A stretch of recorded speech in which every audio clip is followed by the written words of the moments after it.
सोचिए, एक किसान है, उसकी पूरी दुनिया, उसकी सारी मेहनत एक ही तूफान में बह जाती है। सब कुछ खत्म। लेकिन एक चीज बाकी रह जाती है, उसकी ईमानदारी। आज हम इसी दिलचस्प कहानी, किसान और सोने के गांव की कहानी में गोता लगाएंगे और देखेंगे कि असल दौलत आखिर है क्या चीज। ये आवाज रामधन की है। इस एक जुमले में अब क्या बचा भगवान, इसका पूरा दर्द, उसकी बेबसी साफ नजर आती है। तसव्वुर करें वो किसान अपनी आंखों के सामने अपनी फसल को, अपनी साल भर की मेहनत को तूफान में तबाह होते देख रहा है। यही वो लम्हा है जहां उसकी दुनिया, उसकी हर उम्मीद पानी में डूब जाती है। तो सवाल ये उठता है कि रामधन इस हालत तक पहुंचा कैसे। इसकी बर्बादी की कहानी सितम ज़रीफ़ी देखें, एक बहुत बड़ी उम्मीद से शुरू होती है।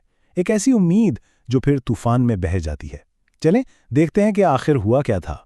इस स्क्रीन पर इस फर्क को जरा गौर से देखें।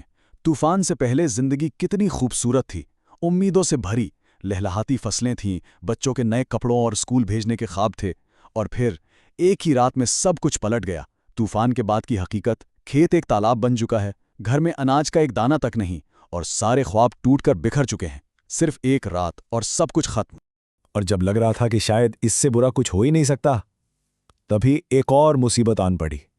मतलब फसल तो चली गई थी, लेकिन उस जालिम साहूकार सेठ हरिराम ने रहम खाने के बजाय रामधन की वो आबाई जमीन भी छीन ली, जिसके बाद वो अपने पूरे खानदान के साथ बिल्कुल बेघर हो गया। तो अब जब गांव में कोई ठिकाना ना रहा, रामधन और उसके परिवार के लिए जमीन तंग हो गई।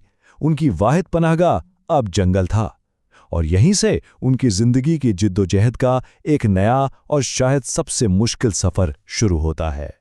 उनका नया रूटीन सोचिए कितना सख्त रहा होगा। हर सुबह जंगल की गहराइयों में जाना, पूरा दिन लकड़ियां काटना, फिर शाम को उन्हें बाजार ले जाकर बेचना, और उससे जो थोड़े बहुत पैसे मिलते उनसे बस इतना ही खाना आ पाता था कि किसी तरह गुजारा हो जाए। ये एक ऐसी चक्की थी जो रोज चलती थी, मेहनत बेहिसाब थी और सिला न होने के बराबर। लेकिन इतनी शदीद गुर्बत के बावजूद रामधन ने हिम्मत नहीं हारी। उसकी सोच, उसका फलसफा बहुत सादा सा था।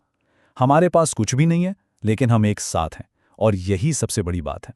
और यकीन करें, यही एक जुमला उसके किरदार की असल ताकत थी।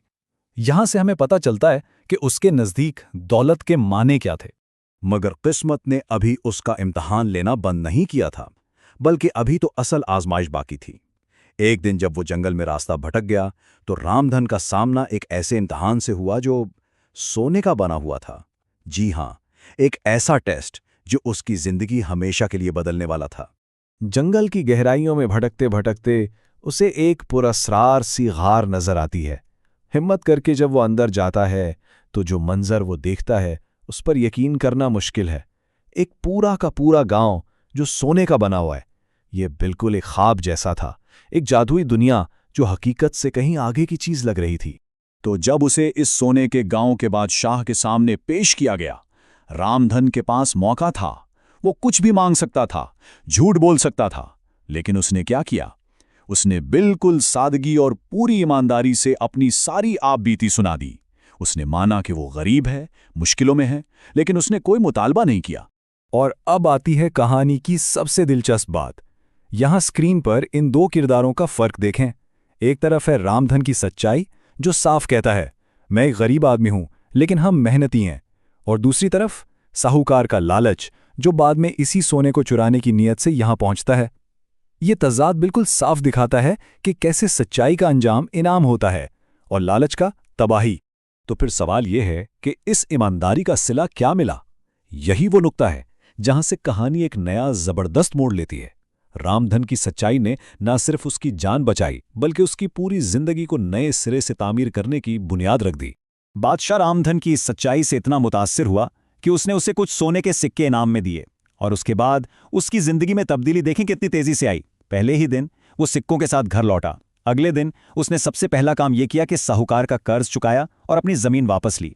फिर पहले हफ्ते में ही उसने अपने परिवार के लिए नए कपड़े और बेहतर खाना खरीदा, और बस 1 महीने के अंदर उसने अपना खुद का लकड़ी बेचने का कारोबार शुरू कर दिया। लेकिन इंतजार करें, कहानी यहां खत्म नहीं हुई। कुछ अरसे बाद सोने के गांव के उस बूढ़े बादशाह ने, जिनका कोई वारिस नहीं था, रामधन को एक बार फिर बुलवाया, और इस बार पेशकश कुछ ऐसी थी जो रामधन ने कभी ख्वाब में भी नहीं सोची होगी। एक ऐसी पेशकश जो सब कुछ बदलने वाली थी। और वो पेशकश थी तख्त की। बादशाह ने कहा, हमने तुम्हारी ईमानदारी और मेहनत को परख लिया है। हम चाहते हैं कि तुम हमारे जानशीन बनो।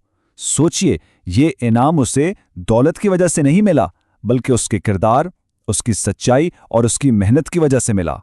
बादशाह ने उस गरीब किसान में एक सच्चे हुक्मरान की सारी खूबियां देख ली थीं। रामधन का एक किसान से बादशाह बनने का ये सफर कमाल है ना?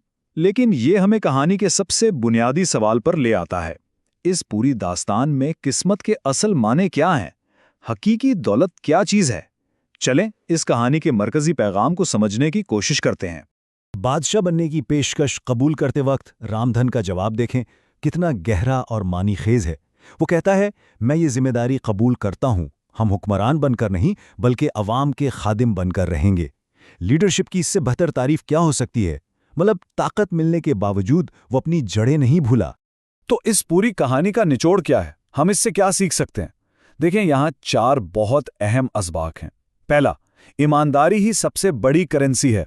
दूसरा सबक, लालच हमेशा खुद अपनी सजा बन जाता है, बिल्कुल वैसे ही जैसे सेठ हरिराम के साथ हुआ। तीसरी बात, असली लीडरशिप हमेशा जुद्दोजहद और हमदर्दी से निकलती है। और चौथा और शायद सबसे अहम सबक, आपकी तकदीर आपके हालात नहीं, बल्कि आपका किरदार लिखता है। कहानी तो रामधन के बादशाह बनने पे खत्म हो जाती है, लेकिन अपने पीछे एक बहुत बड़ा सवाल छोड़ जाती है। वो ये कि असल खजाना क्या था?